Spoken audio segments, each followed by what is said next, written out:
Excited. Siyempre, we see them practice, we see them improve. So, gusto namin yung growth, gusto namin yung maturity, lalo yung dala ng mga veterans. Ang laki ng push para sa amin. So, hopefully, magtuloy-tuloy kami. Thank you, Coach. And for today, ano lang din siguro yung feeling ng mga players na ito back-to-back wins, tapos sweep pa over galleries na malakas din sa defense. Happy ako kasi na-translate namin kung ano yung pinag-trainingan namin so far. So, hopefully lang tuloy-tuloy yung transition and para makakamit more wins. Thank you. Para sa Kaya ito yung first time na naglabang kayo ni Jojo from Lasal to Alas. Ano lang makiramdam na makatapat mo siya this time? Exciting lang din kasi nga pinag-usapan din namin ito before. And happy lang din ako sa na-improve ni Julia so far. And excited lang din ako para sa upcoming transition namin sa Pro League. We also have our best player of the game here, Chinny. 14 points against galleries. Gano'n ka lang din siguro ka-proud sa performance mo at ng team na ito nakuha niyo yung second win. Wala, proud lang. Proud lang.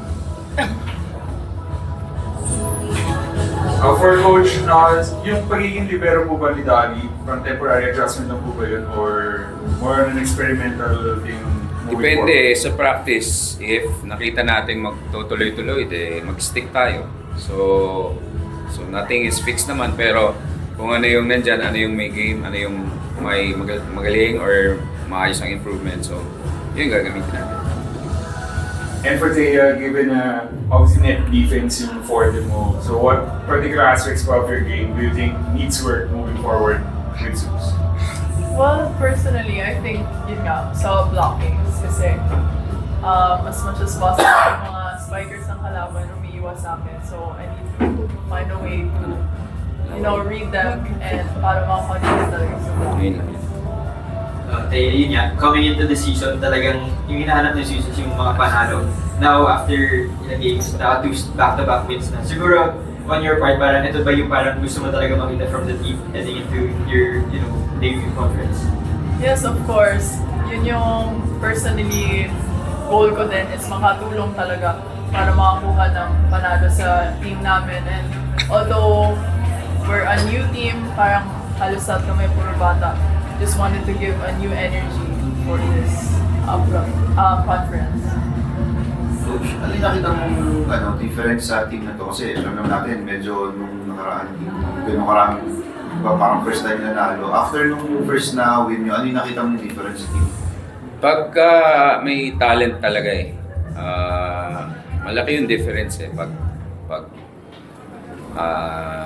higher tier yung recruits mo, yung klase ng recruits, malaking bagay. So Thea will be Thea agad.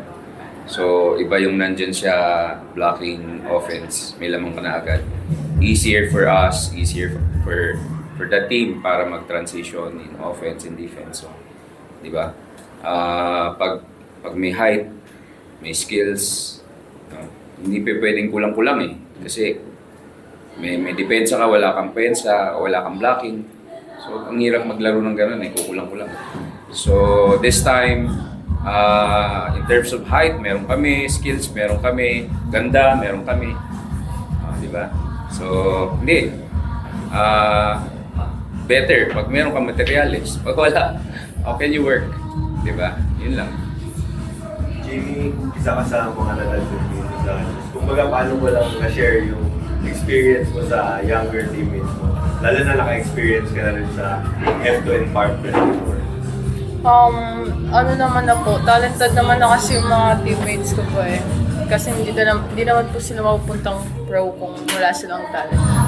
So, share lang naman po kami ng mga, yung mga Contribution. mga contributions. Coach, marami nga expectation kay Thea with everything. But what can you say with her leaving?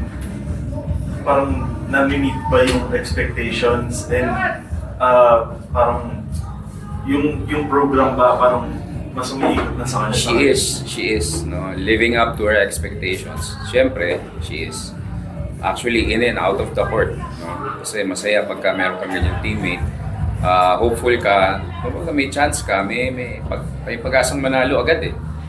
So excited kang mag-practice, excited kang pumunta ng practice earlier, excited kang ayusin yung mga pinagagawa ni coach kasi teammates mo, kumbaga, talagang kita mo may materials, talagang kita mo may direksyon. Pag aayusin yung trabaho, meron pa pupuntahan. So, ganun with Thea. We're very happy na kuha nga namin siya. And coach, bagong achievement sa team na 2-1 nga yung record. Ano lang pakiramdam na nakikita niyo yung progress sa ngayon?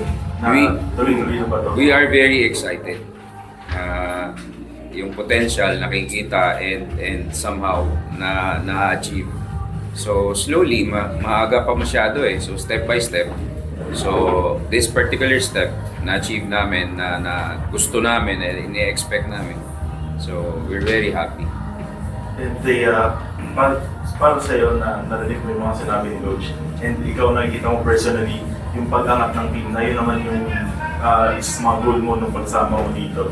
How does it feel lang from your perspective seeing or and being a part of yung pag-angat ng Zeus sa akin?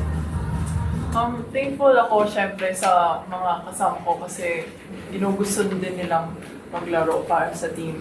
Like, hindi lang naman yun goal ko, it's a team effort talaga. So, happy lang din ako na, yun nga, pati coaches, management, players, gusto talaga nilang ayusin and buuin para mas maging malakas pa kami as a team. Coach, gano'n ka-happy? Medyo maganda yung hindi kayo tatapo ng puntos, 9 errors naman. Ano yan, kumbaga, credit to the veterans yan. So, kalmado yung team, alam yung gagawin, hindi panicky. No? So, ako happy and easier for me. Mas madali mag-instruct pagka nakikinig, naiintindihan. And then, merong tao sa loob na ipinapaliwanag sa kanila yung sinasabi ni Coach. So, it helps a lot. For Coach and against Chini, then next game is against Farm Fresh, medyo familiar faces. Ano siguro yung magiging mindset ng team heading into that match? Laro lang kami. So, it doesn't matter sino yung nasa kabilang court. Pagka pito ni referee, game on na eh.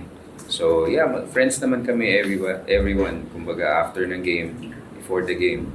Pero during game, syempre, lalaro kami. Trabaho lang. Same lang. Trabaho lang po kami. Yun lang.